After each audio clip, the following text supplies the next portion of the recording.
महज ये मालूम करने के लिए कि तुम कितनी हसीन हो। बस अब जाओ।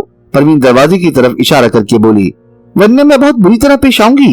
वाह वाह, क्या बात कही है, गोया मैंने इतनी मेहनत इस तरह वापस जाने के लिए की है। परवीन कुछ नहीं बोली। थोड़ी देर बाद उसने कहा, तुम हकीकतन क्या चाहती हो? हकीकतन मैं तुम्हें बुरी तरह चाहता हूँ। इमरान ने ठंडी सांस लेकर कहा।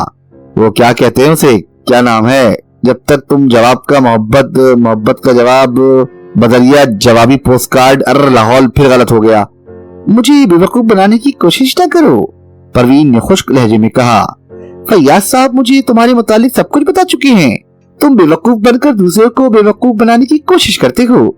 इमरान ने दिल ही दिल में फैयाज को 2-4 गालियां देकर उन्हें 100 से ज़रब दे दी। तकरीबन 400 गालियों का सवाब फैयाज की रूह को बख्श कर उसने परवीन से कहा, अगर तुम मेरी स्टीनो होती तो मैं सारी दुनिया को शॉर्ट हैंड में तब्दील कर देता, मगर ये तुम्हारी तकदीर की खराबी है कि तुम फैयाज जैसे कोर मगज के हिस्से में आई हो।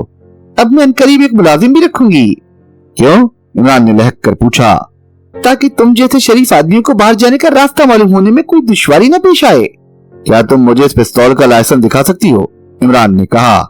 नहीं, परवीन ने सख्त लहजे में कहा, लेकिन तुम इसकी इत्तला पुलिस को शौक से दे सकते हो।